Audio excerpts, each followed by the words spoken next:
السلام علیکم ورحمۃ اللہ۔ پیارے بھائی عرفان، آپ نے فیس بک پر یہ ایک ویڈیو شیئر کی زنا کے حوالے سے۔ زنا ایک کبیرہ گناہ ہے اور اسلام نے اس کی سزا یہ بتائی ہے کہ شادی شدہ ہے تو رجم ہوگا، غیر شادی شدہ ہے تو پھر 100 کوڑے لگائے جائیں گے۔ یہ ویڈیو میں بتایا جا رہا ہے کہ زنا ایک قرض ہے، تو یہ روایت سندن ضعیف، موضوع، من گھڑت روایت ہے۔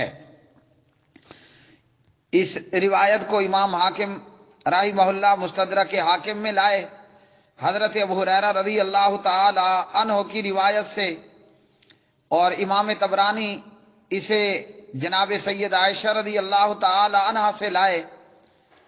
یہ روایت سندن موضوع اور من گھڑت روایت ہے۔ علامہ محمد ناصر الدین البانی رحمہ اللہ اس روایت کو ضعیف الجامع میں لائے، اور اس روایت کا نمبر ہے ضعیف الجامع میں یہ روایت 3714، اور سلسلہ الاحادیث الضعیفہ والموضوعہ، سلسلہ الاحادیث الضعیفہ والموضوعہ کے اندر امام البانی رحمہ اللہ اسے لائے 2043 نمبر پر، 2043 پر۔ اور علامہ البانی رحمہ اللہ نے فرمایا کہ یہ روایت ضعیف سند کے ساتھ ہے۔ یہ روایت کیا ہے کہ زنا ایک قرض ہے۔ پر ہاتھ رکھا، اس ہاتھ کی ٹھنڈک آج تک میں اپنے سینے میں محسوس کرتا ہوں۔ قرضہ آپ کے خاندان کی، گھر کی خواتین ادا کریں گی۔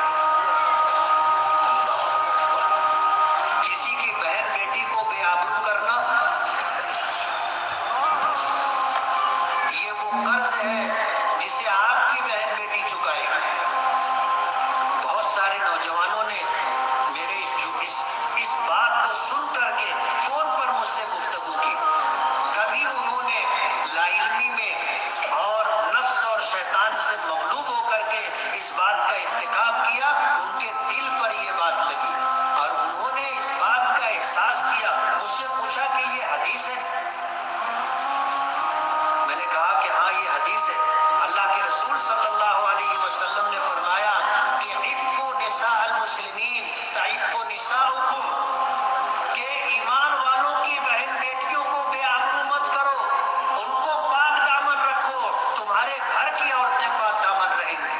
حضرت امام شافعی رحمۃ اللہ علیہ نے اس حدیث کا یہ مفہوم بیان کیا ہے کہ زنا قرض ہے۔ زنا ایک قرض ہے، اور انہوں نے الفاظ بیان کیے النساء المسلمین، جبکہ مستدرک حاکم میں اور اسی طرح جو ہے وہ دیگر کتابوں کے اندر النساء الناس، لوگوں کی عورتوں سے۔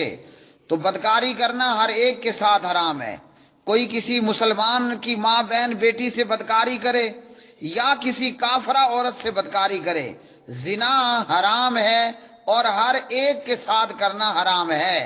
بہرحال زنا اپنی جگہ پر کبیرہ گناہ ہے، اس میں تو کوئی دوسری رائے نہیں ہے، لیکن یہ روایت سندن ثابت نہیں ہے، موضوع، ضعیف اور من گھڑت روایت ہے۔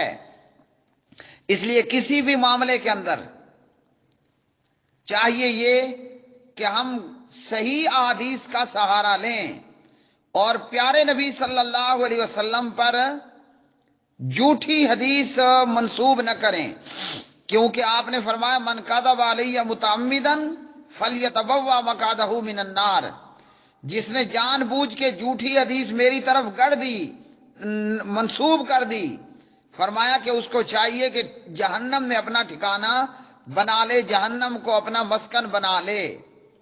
تو اس لیے علماء کی بھی یہ ذمہ داری ہے کہ پوری تحقیق اور جستجو کریں، ایویں ہی گڑنتو گھڑ گھڑ کے، اور یا یہ کہ گھڑے ہوئے گڑنتو نبی علیہ السلام کی طرف منسوب نہ کر دیا کریں۔ زنا کبیرہ گناہ ہے اور قرآن کی آیات میں اس سے منع کیا گیا، بلکہ قرآن مجید نے تو فرمایا وَلَا تَقْرَبُوا الزِّنَا، زنا کرنا تو بعد کی بات ہے، زنا کے قریب بھی مت جاؤ، جس میں سے ایک مرد و عورت کی خلوت بھی ہے، مرد و عورت کی تنہائی بھی ہے، اور اس طرح کے دیگر معاملات۔ تو زنا کے قریب تک نہیں جانا، اور زنا کی سزا بتائی کہ شادی شدہ زانی مرد و عورت ہیں تو فرمایا کہ ان کو رجم کر دو، ہلاک کر ڈالو، اور اگر غیر شادی شدہ ہیں تو پھر ان کو 100 کوڑے لگا دینے ہیں۔ لیکن نبی علیہ السلام پر جھوٹی بات منسوب کرنا یہ بذات خود اپنے آپ میں ایک بہت بڑا پاپ ہے۔ تو یہ کیا عقل مندی ہوئی کہ ایک گناہ سے روکنے کے لیے ہم گناہ پہ گناہ کر لیں۔ زنا کوئی شک نہیں کہ گناہ ہے، اور زنا سے روکنے کے لیے ایک اور گناہ کر لیا جائے، گناہ سے روکنے کے لیے ایک اور پاپ کر لیا جائے۔ تو اس لیے زنا ایک قرض ہے، یہ روایت سندن موضوع ضعیف من گھڑت روایت ہے۔ اور اسی طرح آگے شیئر کرنے والوں کا بھی یہ فرض بنتا ہے کہ کوئی بھی بات اگر سنی جائے یا تو پہلے آپ اس کے متعلق مکمل اطلاعات رکھتے ہوں کہ یہ بات اسی طرح ہے، نہیں تو پھر پہلے اسے کنفرم کروائیں، پھر اس کو آگے کو شیئر کریں۔ وآخر دعوانا الحمدللہ رب العالمین۔